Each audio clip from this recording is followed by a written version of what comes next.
This is the story of a poor woodcutter, whose kindness changes his fate after. Rescuing a trapped serpent, he receives a golden scale with a warning: what is freely given can be freely taken. His life transforms, but when a greedy ruler steals the scale, ignoring the warning, he faces a terrible fate. What price must be paid for greed? Stay with us to find out. The village of Catcher sat on the edge of a dense forest, its people living on the edge of survival. Bakery, an old man, struggled every day, his axe once sharp, now barely cut through the thick logs. Sweat soaked his shirt as he hacked away, his hands rough, his muscle shaking. The axe had belonged to his father, but it was as worn out as Bakery was inside the hut. Zahara lay sick, her breath shallow. The fire had gone out and there was barely enough food to keep her alive.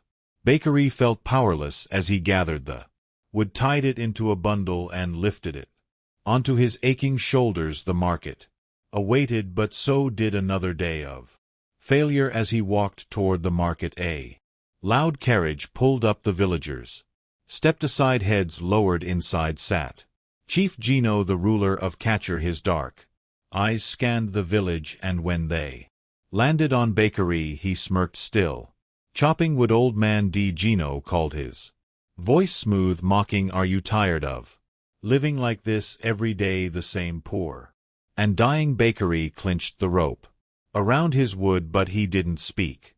Arguing with Gino would do nothing. The chief leaned back in his seat, examining his nails, then laughed. You wake up each morning knowing you'll die as poor as you lived, don't you? Isn't that pathetic? The villagers shifted, but no one dared speak. Gino was power, and his wrath could destroy them all. Bakery met his gaze. A man is measured by his heart, not by gold, he said, voice steady. Gino's smile faltered for a moment before his laughter erupted. A beggar with wisdom, how charming, with a flick of his hand. The carriage moved on, kicking up dust.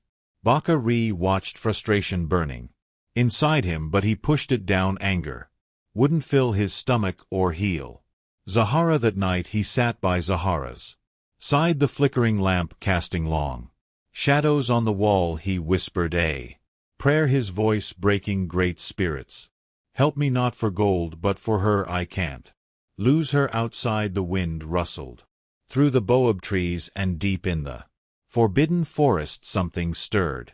Something ancient, something ready to answer. The next morning Bakar's feet slapped against the damp earth as he pushed deeper into the forest. The air thickened, stifling his breath. The baobab trees loomed like silent giants there, roots twisting like ancient fingers. The village of Catcher never ventured this far, wary of the strange forces that kept most at bay, but Bakari needed stronger wood that could fetch a better price at the market. The silence grew. No birds, no insects. Then a groan deep, rattling his chest. Bakari froze, his grip tightened on the axe as his heart raced.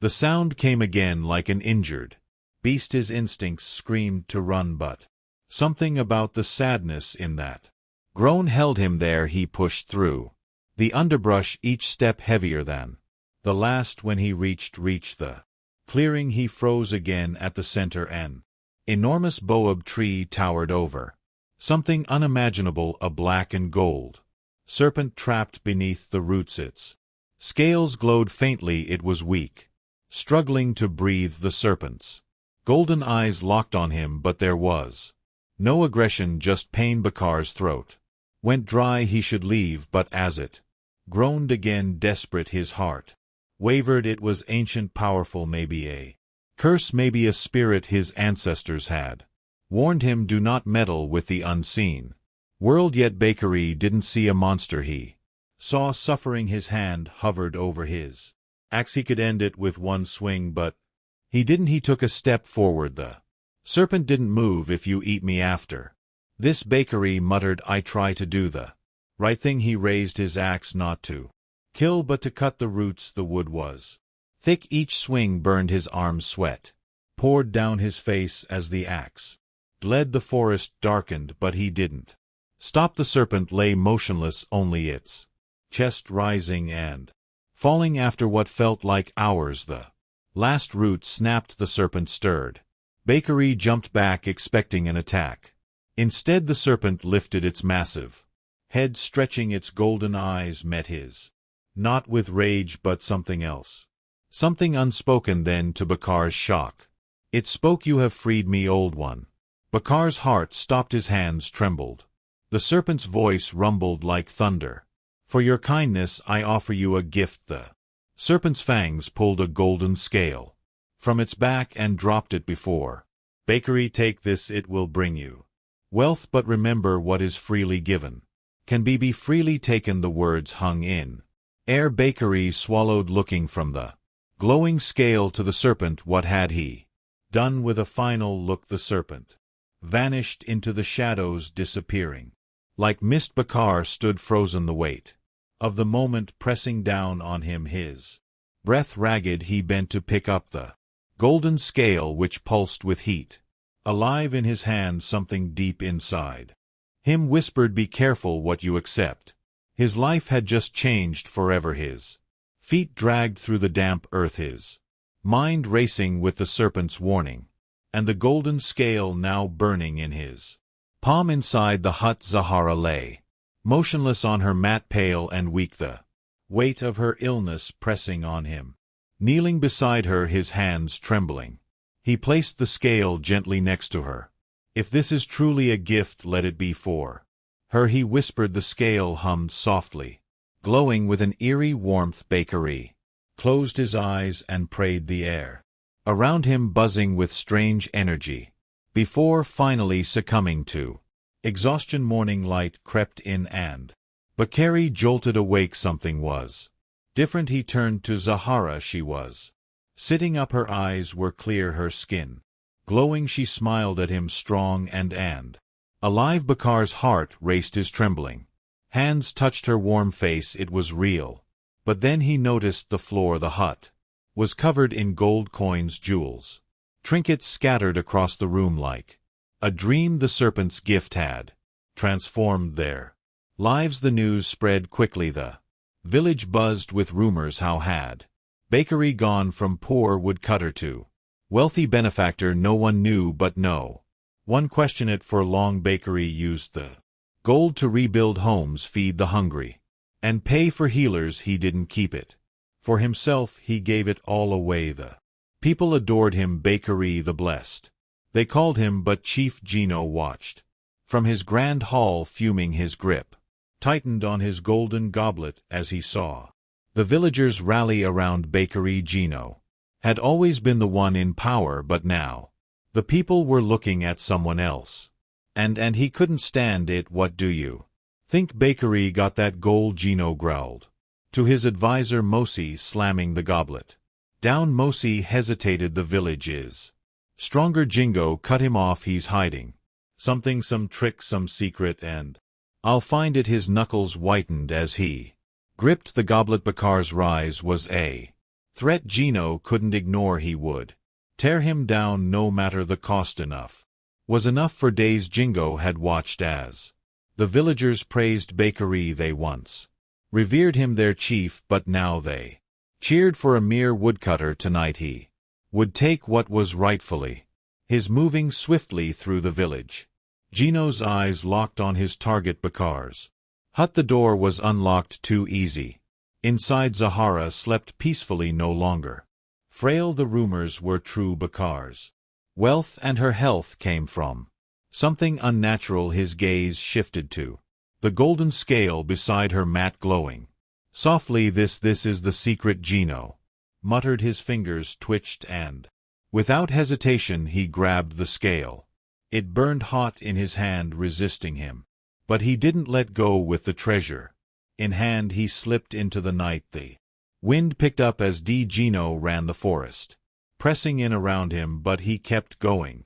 Driven by greed, one scale wasn't enough.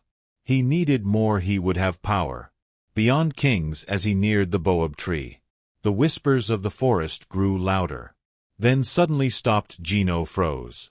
Something massive slithered through the trees. The wind howled and the trees bent. Then the serpent emerged. It was bigger. Fiercer, its golden eyes burned like fire. There was no kindness now, only anger. You take without giving. The serpent's voice thundered, shaking the ground beneath Gino's feet. You demand without gratitude. Panic surged in Gino, his mind screamed to run, but his body froze. The scale burned hotter and he screamed, dropping it, but it was too late. The serpent struck, its massive coils wrapping around him, squeezing the air from his lungs. He clawed at the scales, but the grip was unbreakable. The forest shook as judgment was delivered. Gino's attempts to beg went unheard. The serpent's golden eyes flashed, filling the world with blinding light. Then nothing. Silence. Back in a village bakery, woke heart pounding. Something was wrong. He glanced at the bed. Zahara was still asleep, but the golden scale was gone. His feet moved on their own, driven by an instinct he couldn't explain. The forest was waiting. As he reached the baobab tree, he found a scale, cold and lifeless. Jingo was gone. The forest was eerily quiet, as if the chief had never existed. Bakery picked up the scale, the serpent's warning echoing in his mind. What is freely given can be freely taken. With a heavy heart he turned back home, never speaking of what he had found. As dawn broke over Kader, the sky blazing with gold and orange, bakery woke calm yet uneasy. He listened to Zahara's steady breathing, strong, full of life, but when he looked down his heart sank. The riches, the jewels, the gold, all vanished. The room was empty, silent. He stood still, letting the weight of it sink in. Then his gaze shifted to Zahara. Her skin glowed, her body strong. Once more she was at peace, smiling in her sleep. The real gift had never been gold. Baki chuckled softly. Blessed and tested now, he understood. The village was waking up. Baki stepped outside, the air fresh, the sky clear. People greeted him with smiles. Baki, you saved my grandson. One woman called. A young man clapped him on the back. Thanks to you, we have a home. Another said. Bakery smiled. He had lost wealth but gained something far greater. A village that loved him, a life worth living. With a light heart he grabbed his old axe. It was worn, dull, but it fit his hands. He walked toward the forest, not desperate but wise. As he disappeared into the trees, a gust of wind swept through the village. The baobab tree swayed, leaves rustling deep in the jungle. Golden eyes blinked. The serpent, hidden in the shadows, watched. It had given its gift and taken its price, and now it would wait for the next soul. For the next test, fate always comes full circle. So the moral of the story is, greed will only lead to downfall, but kindness and gratitude bring true wealth. Bakery lost his gold, but he gained something much greater, love, health, and a village that respected him. Meanwhile, Jingo learned the hard way that taking without giving his consequences